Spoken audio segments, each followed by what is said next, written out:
called them diarrheal diseases. But as I go through the presentation, you're going to see that one of the diseases is actually not very diarrheal. Okay? So I thought I should add that. Every time I make a presentation in front of people like this, there are always questions. I know for the first 15 minutes, people will be asking themselves questions. Is she a real doctor? Did she become a doctor while she's seated in a wheelchair? Was she born like this? A lot of questions. So what I want you to do right now, I need you to park your questions. I'm going to answer them tomorrow, because tomorrow I have another presentation on disabilities and creating an all-inclusive society. So I want to be able to answer all those questions for you. So for now, can I kindly persuade you to take all those questions, put them aside, concentrate on this presentation as if it was being made by someone who is not seated in a wheelchair, right? I am a real medical doctor. I should say that.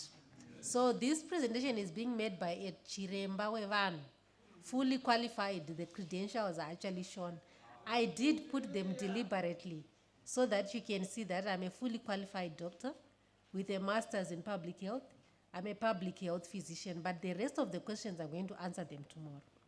So today, I'm going to give you a talk on typhoid and cholera because they've become very topical.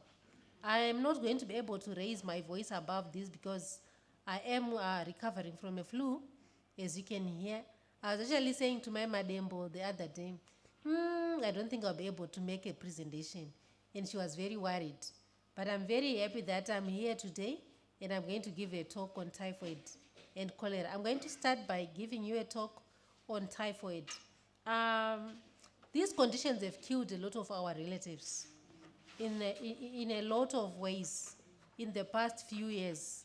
And I thought it is important that we should create awareness on these, just like we are creating awareness on all other conditions, TB, hypertension, obesity, you can name it. So I thought we should talk about typhoid a little bit. I know we talk about it a lot, but very few people understand what typhoid is all about. So allow me to take you through it. How do we define typhoid? It is an infectious feverish disease. The key thing about typhoid is fever. I've heard when we had a typhoid outbreak in Gweru last year, most people would actually not refer anyone for typhoid treatment, just for fever. Most of the doctors would actually refer for diarrhea. Please understand that the key symptom for typhoid is fever. What is fever? It's a raise in body temperature, right? So if you have a raise in body temperature during a time when people are being treated for typhoid, you should worry and start thinking about typhoid, with or without diarrhea. Did you get me? With or without diarrhea, you should worry about typhoid because fever is the most key symptom. It's actually called typhoid fever. The infection always comes from another human being. It's either an ill person or a healthy carrier of the bacterium. So it is always a human being carrying it. You will never find it in animals like rabies. You will never find it in donkeys or cows or dogs. It is always passed on by another individual. I thought I should put this picture for you to tease your minds. What do you think we learn from this picture? Usually I talk to an audience that talks back to me. So I hope, Mr. Coordinator, you're going to allow me to do that. What do we learn from this picture? It also gives me time to breathe. In my condition, if I don't breathe, I get breathless. So sometimes I need to breathe and you talk back to me. What do we learn? Who wants to just tell us what we learned from this picture here? Hello? Yes, I see a hand. Ma'am, you can say what you see. Most of the time when we drink such water or boil water, we think that it is safe. Yet sometimes it will be contaminated just there underground and we cannot. Okay. Most of the time, when we drink water from taps or bowls, we think that it is tap water, not knowing that some of the time it will be contaminated underground with sewer or any other contaminants. Thank you very much for that analysis. Can everyone see that? There's a lot of communication of fecal matter with the water that those people are drinking. The fecal matter is coming, I think it's a septic tank for the house, Antka. And then on the right there, people are doing all sorts of things with dirty water and it's going down and communicating back with the bowl water. This is a situation that you see in most instances where you get a typhoid outbreak. It can be in the rural areas, it can be in the urban areas, but there's a lot of communication of fecal matter. So even if I were to stop here, I've literally completed my presentation. Typhoid fever is eating feces and drinking feces. I want to put it like that, so crudely. I know Dr. Donde has been scaring you with hypertension. I'm going to scare you with the typhoid and cholera, so much so that by the time you leave this place, you will never do anything that will put your life in jeopardy as far as typhoid and cholera is concerned. So whenever you get typhoid, either in your home, in your communities, people eating and drinking feces, you might as well just go and wipe with your hand and start eating them. That is what we do when we get typhoid and cholera, and it's shown on this picture. What is the history of typhoid? Sometime back in 1906, there was an individual known as Mary. My name is Mary, my first name. So they called her Typhoid Mary. She was a cook in New York. What did she do? She was a carrier for typhoid herself. She didn't suffer any signs and symptoms, so she kept cooking for these families, and she infected about 53 people, and 5 of them died. She was isolated. She was later released and instructed not to cook. But because she had such a passion for cooking, she went back with a different name and continued cooking and infected more and more people, and more people died. So she was isolated again and quarantined for 26 years, after which she died of a pneumonia. Do you blame her? Do you? I bet she didn't even know the impact of what she was doing. All she knew was she loved her cooking so much, and she wanted to continue with it. So she did. It's a true story. And they called her Typhoid Mary. She carried it, but she didn't suffer from it. But she killed people because of it. So we can have carriers in here. If we were to test for typhoid, you'll be surprised that how many of us are actually carrying it with us, but not suffering from it. So we need to be wary of the things that we need to do to prevent us from passing it to another individual. You can carry it but not pass it. Do you believe that? Yeah. So let's move on. So how do we transmit typhoid? It's transmitted through what we call the fecal oral route. It means you're eating your feces, or you're making someone eat your feces, right? It's through ingestion of contaminated food or water with feces or urine from an infected person. It comes from poor sanitation, where people are just defecating in open spaces everywhere, and the feces are then contaminating our water or our food. It also can be transmitted through eating poorly refrigerated foods, and the incubation period is about 8 to 21 days. So I can pick it from this gathering and not suffer from it for the next 3 weeks. And may not even link it to this gathering if I don't think like a public health practitioner, right? So it can even be up to 2 months without suffering from anything. And the duration of the illness is about 4 to 6 weeks. And like I said before, the only natural host for typhoid are human beings. No other persons, no other animals, but just human beings. So let's remember that. What is the epidemiology? By epidemiology, we mean who is most affected and where.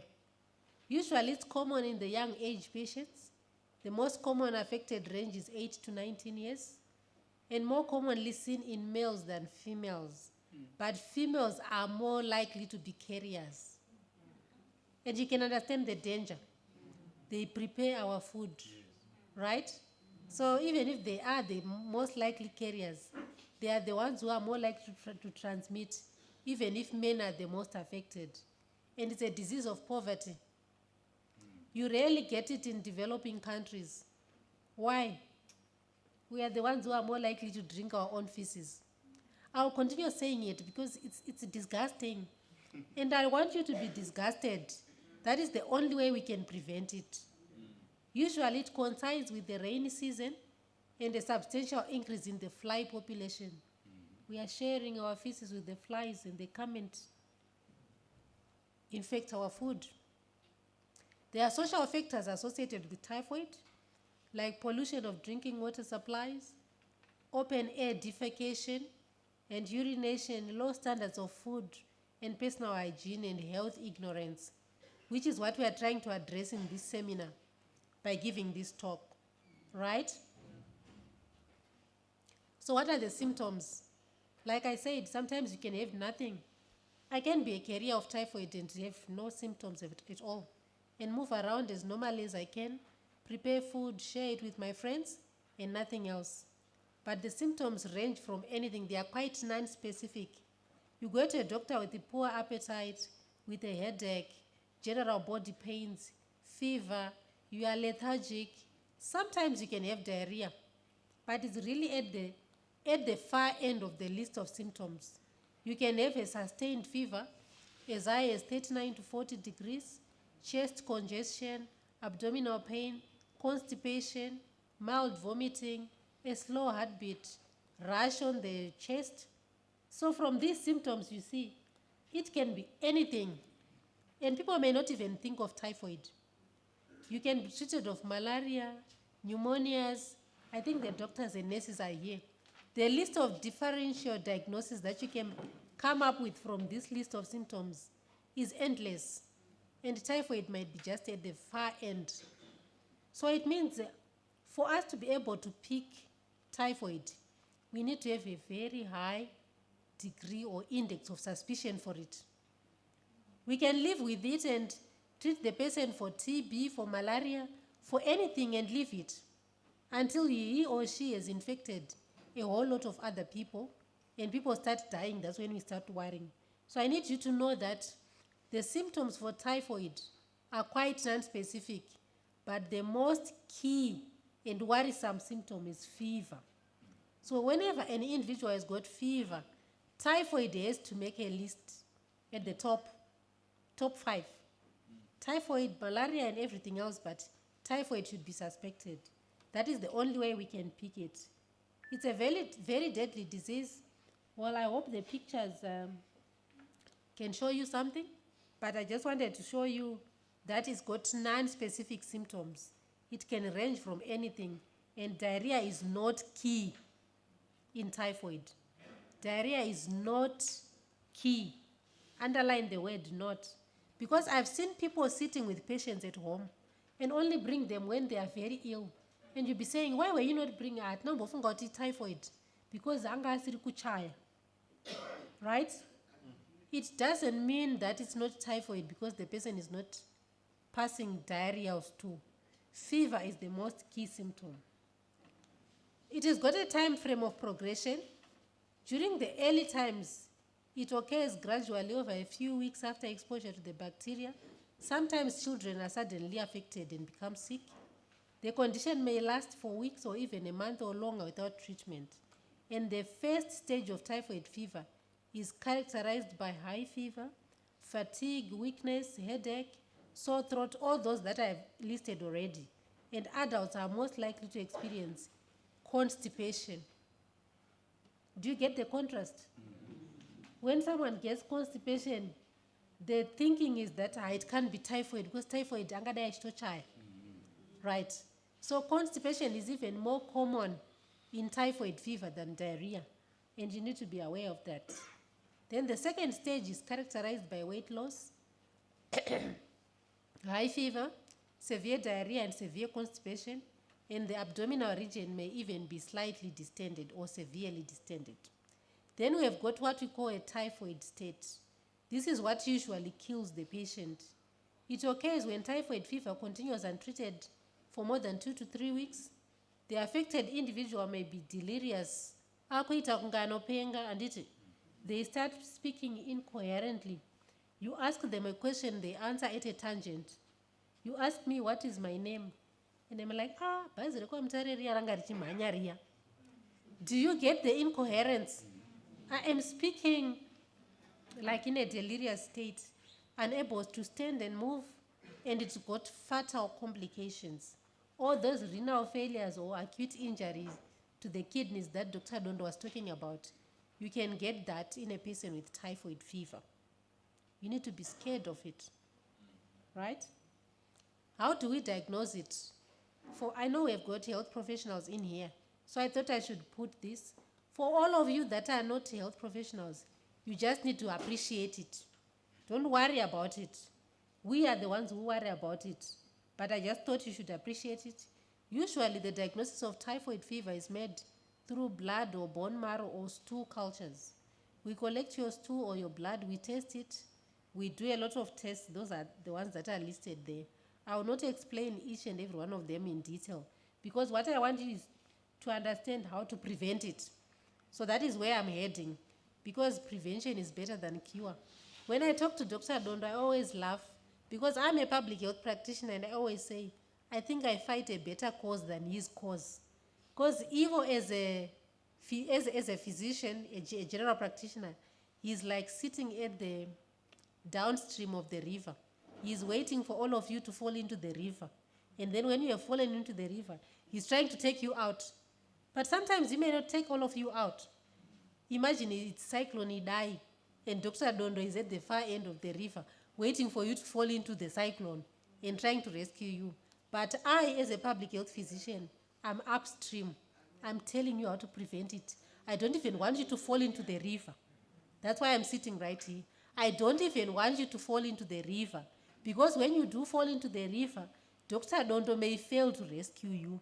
So my cause is a better cause than his. And I always debate.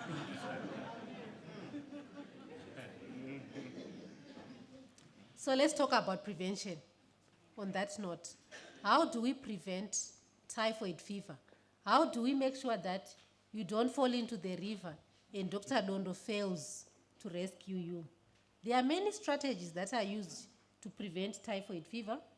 The first one is vaccination in countries that can afford it, but Zimbabwe cannot, because we hardly have enough medicines for Dr. Dondo to be able to treat you.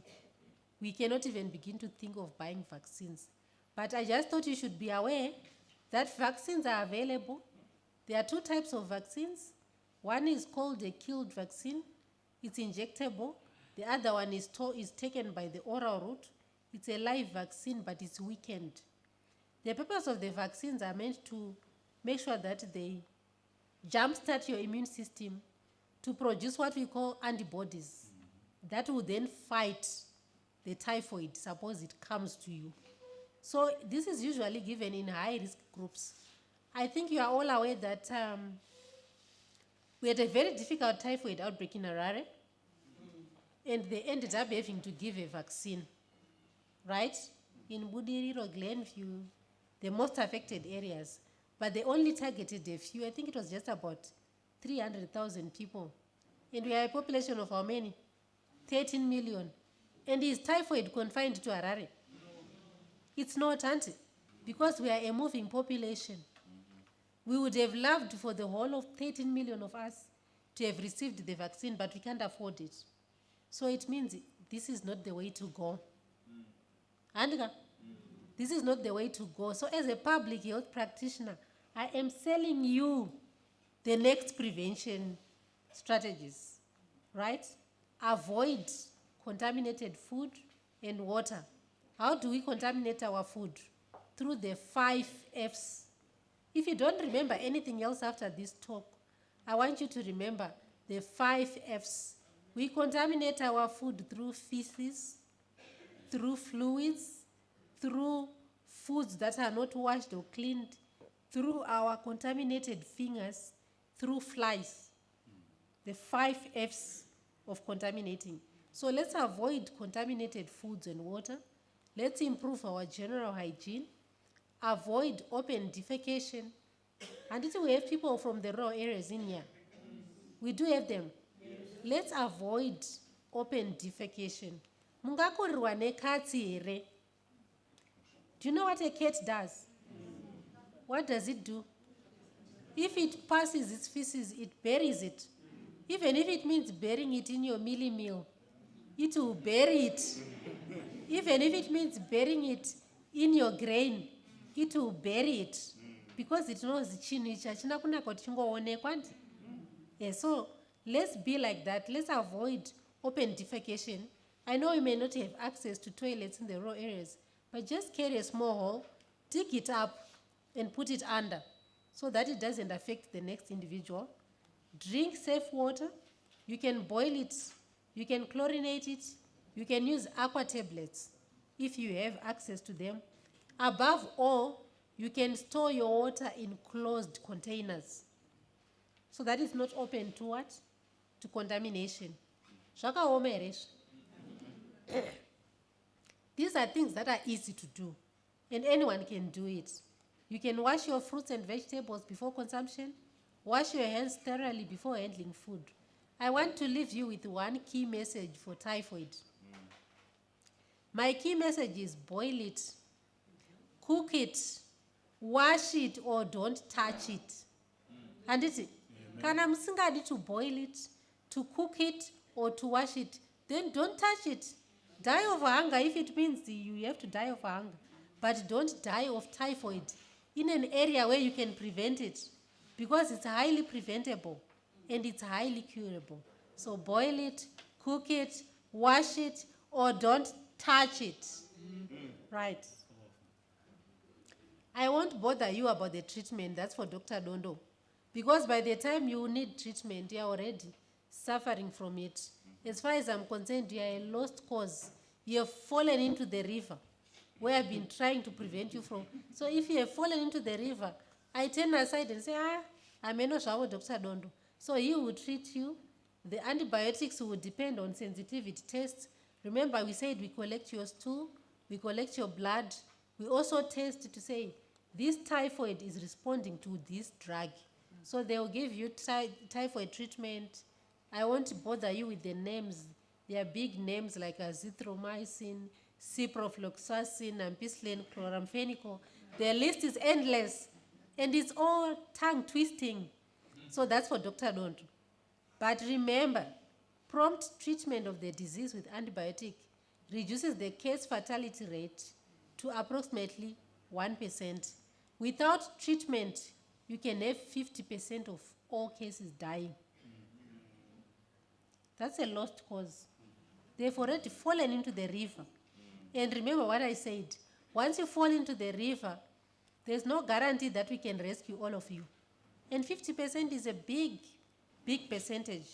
So let's prevent it, boil it, wash it, cook it, or don't touch it so that you don't fall. Fluids and electrolytes should be monitored and replaced diligently. Oral nutrition with a soft, digestible diet is preferable in the absence of the abdominal distension, and there is no specific limitations to activity. And let them walk around if they want to walk around, but just make sure that you maintain your hygiene. You make sure that their food is thoroughly cooked and everything is done to make sure that they are cured. So once they have got the disease, the treatment is quite simple. It's available. If they are passing diarrhea, of course you want to rehydrate them, right? I think at this stage I've said everything about typhoid, and I'll entertain one or two questions before I move to cholera so that I can give you time to digest. But this is all you need to remember about typhoid. Boil it, cook it, wash it, or don't touch it. I see a hand. Yes, ma'am.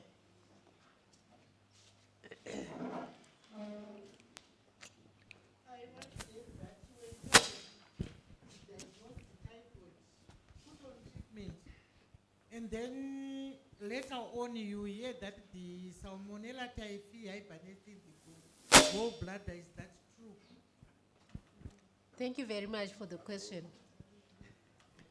Yes, it can hibernate in the gallbladder, Remember, I said there are some people who have got no symptoms and they carry it around.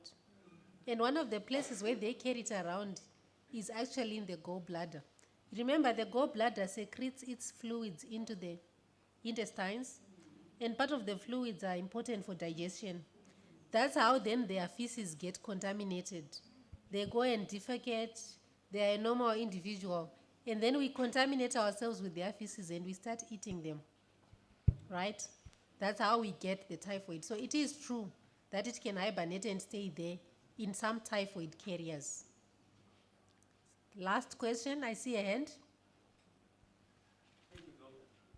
I have to talk about the typhoid fever in Harare. But last year, there was an outbreak of typhoid in Gweru.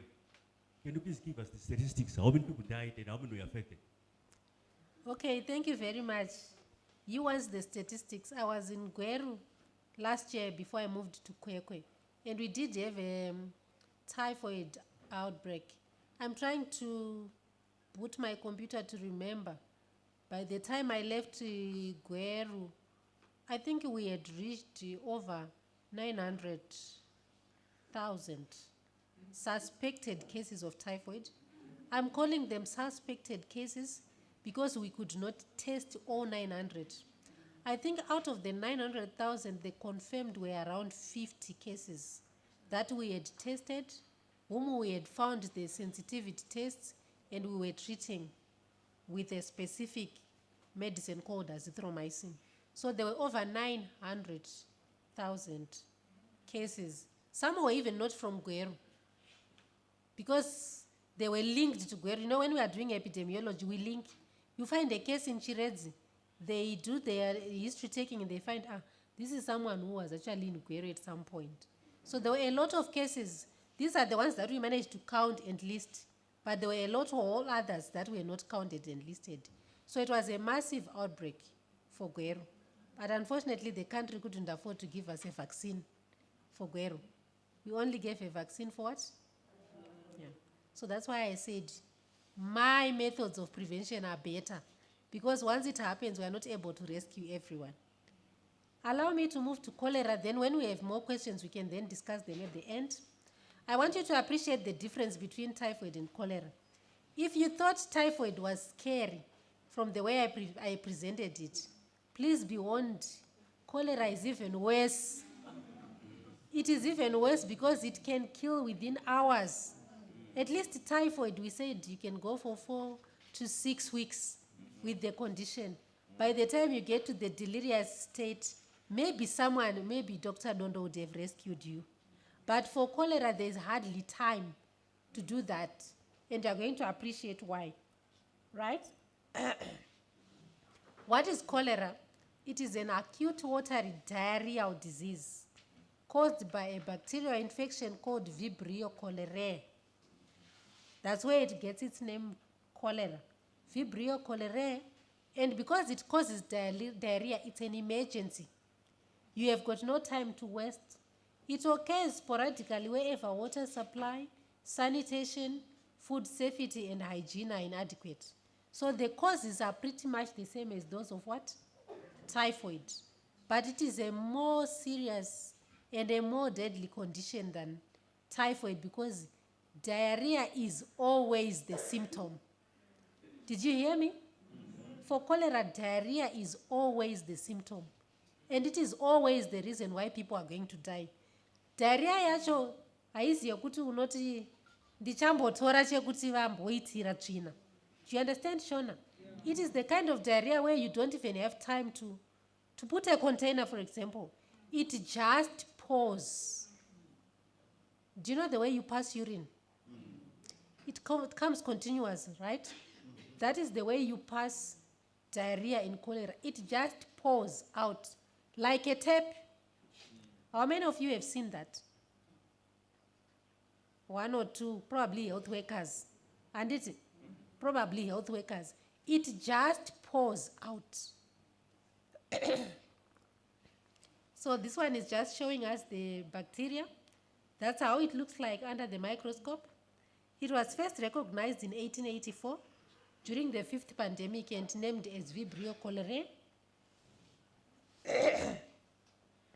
It has become a major public health problem and continues even today, despite the advances that we have made in understanding the disease. And the cornerstone of cholera case management is timely and adequate rehydration. Do you think you can catch up with someone who is passing stool like a tap? When you want to rehydrate that person, do you think you can catch up? But how do we manage? We've managed to treat them. And they've lived to talk and tell a story. Vachidaro says, how do we manage? Case fatality rate in untreated patients can reach about 30 to 50%, but with treatment it's less than 1%, like I said. So it means we need to make sure that these people reach health facilities as fast as they can. What are the ingredients for a cholera outbreak? One of them is a gathering like this one. It's actually at the top.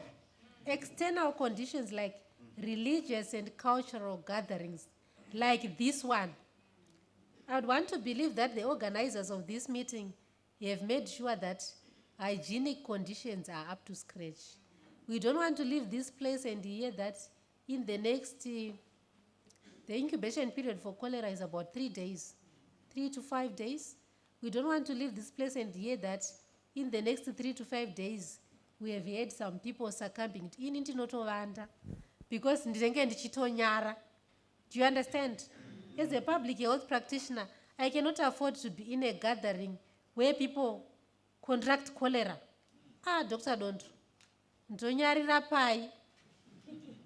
As a public health practitioner, standing in the upstream, trying to prevent you from falling into the river, and you fall into the river in the very gathering that I've been part of, I will not be part of it. So we have got ingredients for an outbreak, natural disasters like the cyclone Idai. We have already heard that there are cholera outbreaks in Mozambique and some suspected cases already in Manicaland. Oh dear, he's telling me I've got 10 minutes. Living conditions like overcrowding, lack of sanitation, lack of safe water supply, the ones that we have already talked about in typhoid still apply. What are the signs and symptoms of cholera? 3 or more profuse watery diarrhea, vomiting, abdominal cramps. The diarrhea for cholera is quite specific. I want to show you. Have you had your tea? Oh, sorry, but I just have to show it to you. Do you see the watery diarrhea that is in the red bowel? Like the water that you see after washing your rice. It's exactly like that. And it will be pouring like water. I just showed you the other 2 types of diarrhea so that you can contrast. The one in the middle is usually in children and is caused by a virus called Rotavirus. The one at the far right end is dysentery. It's got blood in it. That's why it looks like that. But the one that I want you to master, and when you see it, wherever you see it, you can safely say 98.9% it's cholera. That's how it looks like, right? So what is the mainstay of management? You need to assess the patient for hydration. Is the patient losing a lot of fluids? How do you know that they are losing a lot of fluids? They've got sunken eyes. When they cry, they don't pass any tears. They've got a dry mouth and tongue. They drink very eagerly. If you pinch their skin, it looks like this. Do you see that? Can you see that? You pinch the skin. Normally when you pinch the skin, it just goes back like that with a lot of elasticity. But when someone has got cholera and you pinch their skin, it goes back very sluggishly. Sometimes it may even fail to go back. When the dehydration is very severe, the patient can be unconscious, unable to drink, and the radial pulse is very weak. What do you need to do? Rehydrate the patient and maintain hydration. Sometimes without even any antibiotic, just by rehydrating, you can save the patient. And the rehydration can even start in the home. How do you make homemade salt and sugar solution?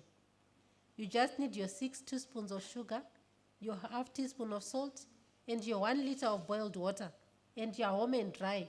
As long as they are able to drink, make them drink it.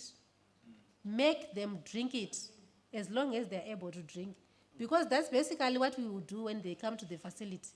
We just put up a drip and we're just giving the salt and sugar solution in a different way. So remember, oral hydration, intravenous hydration is key. Like I said before, I won't bother you with the antibiotics. They differ. Sometimes it's responsive to Cipro. Sometimes it's not. Sometimes it's responsive to azithromycin. Sometimes it's not. That's for Dr. Dondo and team to test and find out. Your purpose as a relative is to make sure that the patient is well hydrated, you give enough nutrition. They should start eating as soon as they can eat. Young children should be given food that is appropriate for their age, the porridge, the soup, and so forth. Remember that hydration is key. So what is it that you need to watch for? Suppose a patient who has had cholera has been discharged. You need to make sure that you find out whether the number of stool is increasing. Are they eating or drinking poorly? Is the thirst becoming marked? Are they repeatedly vomiting? Is the fever increasing? Or there's blood in stool? And whenever there's any of this, they should return to the health facility for more care. Because these are danger warning signs for anyone who has been discharged from cholera. Cholera prevention is the same as typhoid. Vaccines are there. I think they are giving vaccines right now to victims of Cyclone Idai because we are anticipating it because of the floods. So vaccines are there. We also need to improve our water and sanitation. I always say after talking, I'm a very fast speaker. So sometimes when I speak fast, people then forget a lot of things. But if you forget everything that I've said, remember just this slide. Antika, just remember this slide. The mainstay of cholera treatment is early and prompt hydration of patients. You can save a lot just by hydrating them. And for both cholera and typhoid, prevention is the most effective strategy. Zvekumirira vadonhera murwizi Dr. Dondo andezvenyu.